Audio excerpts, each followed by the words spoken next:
né? Ele fica mais já quadradinho. E além disso, né, eu consigo avaliar a questão de sobrecarga volêmica pela questão também do tamanho, né? O VD é muito maior do que o ventrículo esquerdo. A questão de sobrecarga de pressão também pelo comportamento do septo e do achatamento, né, formato em D do ventrículo esquerdo conforme o ciclo cardíaco. E outro ponto importante que eu posso começar a lançar mão de avaliações quantitativas para conseguir ver como é que está o funcionamento do meu ventrículo direito. O ventrículo direito, como eu falei para vocês, ele tem um formato muito peculiar, ele é muito diferente do ventrículo esquerdo e ele é difícil fazer mensurações de área, por isso a gente não tem muita acurácia quando para fazer uma coisa tipo uma fração de ejeção. Mas a gente tem marcadores que podem ser práticos e ser bem interessantes para a gente ter uma ideia de como é que está a função sistólica do ventrículo direito. Uma das técnicas mais simples e práticas é essa aqui, que é o TAPSE, que nada mais é que a medida daquele movimento, né, daquela incursão do plano da tricúspide que eu tinha falado para vocês desde o começo. O que ele mede ali? Ele vai mostrar como é que funciona a contração do ventrículo direito no eixo longitudinal, né, da base para o ápice. Como é que eu enxergo isso? Eu vou usar a janela do apical, 4 câmaras, e eu vou usar o modo M, aquele modo movimento, para conseguir medir, para ver como é que as estruturas se comportam ao longo do tempo, como é que é a movimentação ao longo do tempo, e ver como é que o músculo ali do coração está conseguindo se organizar. Ele tem uma boa correlação com fração de ejeção do ventrículo direito, então eu consigo ter um bom marcador se o meu coração, meu ventrículo direito está conseguindo atuar bem como bomba ou não, além de ser uma técnica simples e com baixa variabilidade interobservador. Vou tentar explicar para vocês como é que acontece.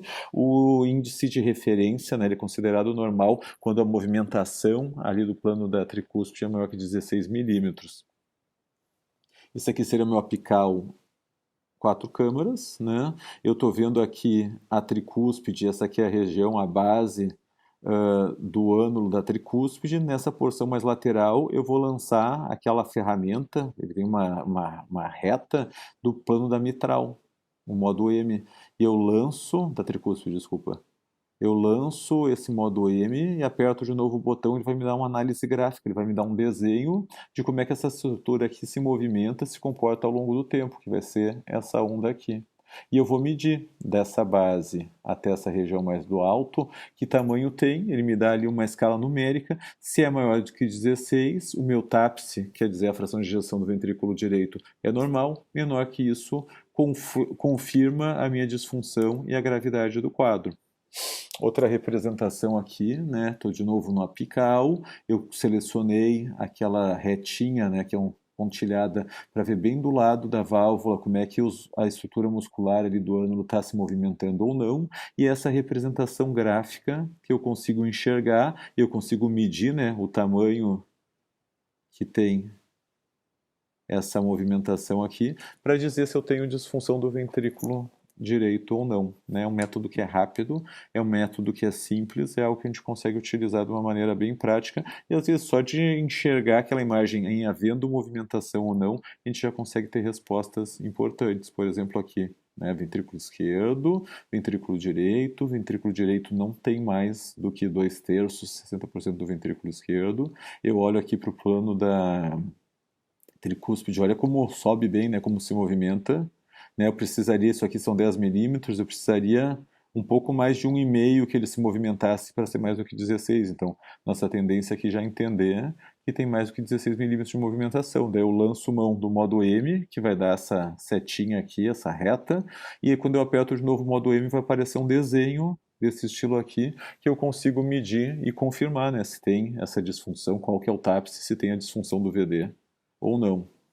Por outro lado, vejam essa imagem aqui, de novo um VD, a relação de tamanho já é diferente, né? O VD parece do mesmo tamanho que o ventrículo esquerdo. E reparem que aqui nesse plano praticamente não se movimenta, né? Está muito distante a gente pensar no nosso um quadradinho e meio aqui. Aqui eu colocaria de novo o meu marcador e aí eu vou ter um desenho gráfico para eu poder fazer a medida do TAPSE e identificar como é que está a fração de ejeção no ventrículo direito. Aqui, por exemplo, seria um TAPSE de 10, então o paciente já tem uma disfunção grave do ventrículo direito.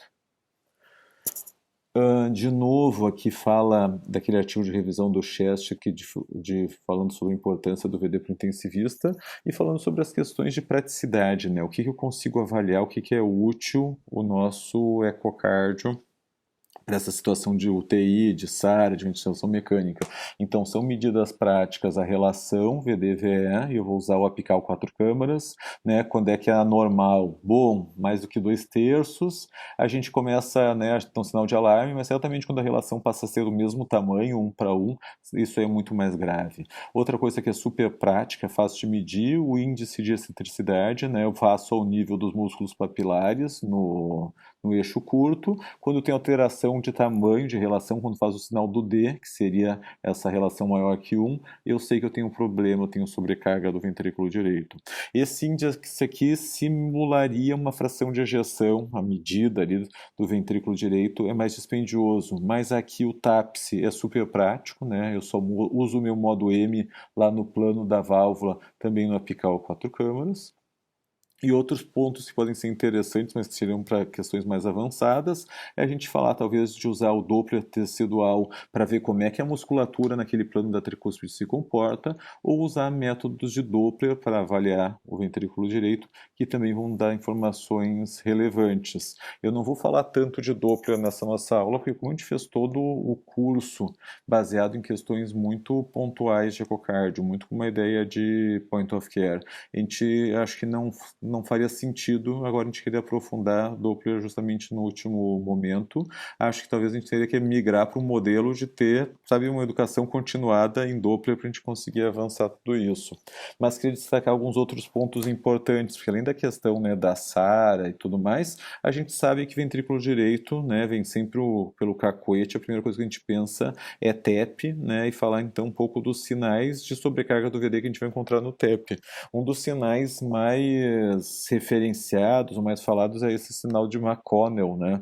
Que o que ele mostraria para nós? Uma sobrecarga de pressão aguda no ventrículo direito, não necessariamente ele está relacionado com o TEP, qualquer situação de sobrecarga de pressão pode causá-lo, e ele é muito conhecido, muito falado por ser um padrão específico de anormalidades regionais.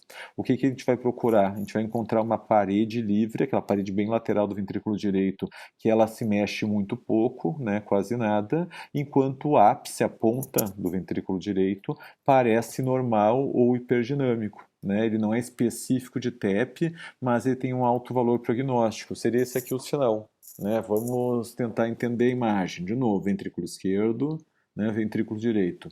Relação de tamanho, ventrículo direito me parece até menor que o ventrículo esquerdo. Plano aqui da tricúspide, mexe pouco, né? Acho que se comparar nessa linha aqui, não parece mexer 1,5. Mas o que eles falam aqui nesse sinal de McConnell seria o seguinte: reparem que essa parede se move pouco, muda pouco de espessura. Olha como essa parede aqui do septo muda de espessura conforme o ciclo. Aqui a gente não vê ela mudar de espessura, né? Ela não muda nem de textura, então com isso eu sei que é um músculo que não está se movimentando, né? Um músculo com uma cinesia grave. Enquanto, né, eu vou chegando mais para o ápice do coração, olha essa pontinha aqui do ventrículo direito. Parece, né, que é só ela que está trabalhando. Esse seria o sinal de McConnell. Eu tenho a parede livre com a cinesia, enquanto o ápice, né, tá ali normal ou em relação à parede lateral tá hiperdinâmico e isso a gente teria bastante informações. Ápice hipercinético, parede livre do ânulo. No point of care, o que eles nos falam, né? Qual seria a nossa abordagem? A gente tentar, né? Conforme o PIP do meu paciente, mudanças de volume corrente, de clínica e tal, eu avaliar, né, em tempo real como é que se comporta a relação do septo, né, do ventrículo esquerdo. A aula eu vou ter que terminar em 5 minutos, que o aplicativo já está avisando que está nos seus limites aqui. E eu consigo fazer isso no paracurto, e eu posso avaliar também na relação de tamanhos, a relação do VD com o ventrículo esquerdo, que eu vou fazendo no apical. Outra maneira que eu posso usar, que é mais refinada e depende do Doppler, a gente tem uma estimativa, né, das pressões do ventrículo direito e uma estimativa da pressão da pulmonar. Para isso, né, a gente usa a regurgitação que 30% das pessoas têm ao natural na válvula tricúspide. E eu preciso colocar o Doppler aqui, e depois do Doppler eu selecionar lá o Doppler pulsado, desculpa, o Doppler contínuo para avaliar a velocidade da onda. Com isso, eu consigo identificar como é que está a estimativa da minha pressão da pulmonar, que isso pode ser bastante importante, né? Seja para prognóstico, seja para diagnóstico. Pacientes com TEP agudo, né, a gente falaria sempre de uma pressão menor do que 60, tem até um sinal chamado de um sinal de 60-60 que eu já vou falar para vocês. Já a estimativa da pressão, eu vou usar essa velocidade, o pico da velocidade desse jato regurgitante, que chama uma chamada equação de Bernoulli e vai me dar uma estimativa, né, da pressão sistólica da artéria pulmonar, quando eu somo dentro da equação o gradiente à estimativa da pressão do átrio direito, a PVC. A fórmula da PVC vocês já conhecem, né? Conforme o tamanho da minha cava e conforme a variação dela do ciclo respiratório, eu consigo estimar se o PVC está mais para perto de 0 ou mais para perto de 20. Aqui seria uma imagem para a gente tentar entender. Isso aqui é um transesofágico, ventrículo direito, aqui está a válvula e por aqui está o refluxo. O que for azulzinho, o que está se aproximando daqui é o refluxo, então a gente conseguiria enxergar aqui e medir o nosso Doppler. Aqui no apical, a gente tem a válvula, tem o azulzinho, e aqui eu vou medir com o meu Doppler para fazer a onda. Aqui no caso o envelope não ficou bom, mas eu consigo fazer o pico da onda, que já sai na minha fórmula máxima, quanto é que é meu gradiente. E enfim, depois eu vou medir, vou associar ele à minha PVC, para a gente conseguir estimar minha pressão de oclusão. Isso aqui tinha uma PVC de 20, mas aqui a gente teve quase 60 de PSAP. No TEP, né, disfunção aguda, tem o chamado sinal do 60-60, seria isso. Para ser uma disfunção aguda, eu preciso ter uma pressão estimada, um fluxo da tricúspide, velocidade máxima e um gradiente menor que 60, porque o paciente não sobreviveria, se menor que 60, se não sobreviveria se fosse mais do que isso. E eu vou lá no plano da válvula aórtica, no paracurto, vou ver como é que está o fluxo na minha pulmonar, e eu tenho que ter um tempo de aceleração da onda menor que 60 também. Esse é um dos sinais famosos para diagnóstico do TEP, assim como eu posso olhar a onda, inclusive achar uma onda na pulmonar dicróica, mas certamente isso é muito mais avançado, fica muito mais para o especialista do que para a nossa abordagem do point of care. A ideia seria essa, um tempo da onda muito curtinho de aceleração fala a favor de uma resistência ao fluxo aumentada, como no caso do TEP. Se essa onda está dicróica, isso aí também seria outro sinal bastante importante para a gente avaliando. Para encerrar aqui o nosso encontro, então, lembrar que quando a gente está falando de hipertensão pulmonar, a gente sempre pensa em TEP, e lembrar que o TEP é multissistêmico, né? Então eu vou estudar o pulmão, eu vou estudar o ventrículo direito, eu não vou esquecer dos membros inferiores, então vejam como a gente abordou essa doença em diferentes maneiras nos nossos encontros. Para a questão da doença grave, UTI, COVID, lembrar que todas as nossas intervenções, né, quando eu vou entubar um paciente, quando eu cedo, quando eu dou PIP, o ventrículo direito sofre, e a gente precisa monitorizar ele para conseguir ter um melhor resultado.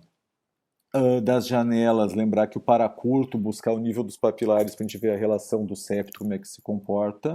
No apical, a gente conseguir ver a relação de tamanhos, ventrículo direito e esquerdo, e a diástole, é o momento que a gente vai estar medindo. E no subxifoide, ele é super útil também para a gente usar na relação do VD-VE e também para a gente ver a espessura da parede livre do ventrículo direito, até para ter um referencial, ela tem que ser menor que 4 milímetros para a gente estar trabalhando numa situação aguda.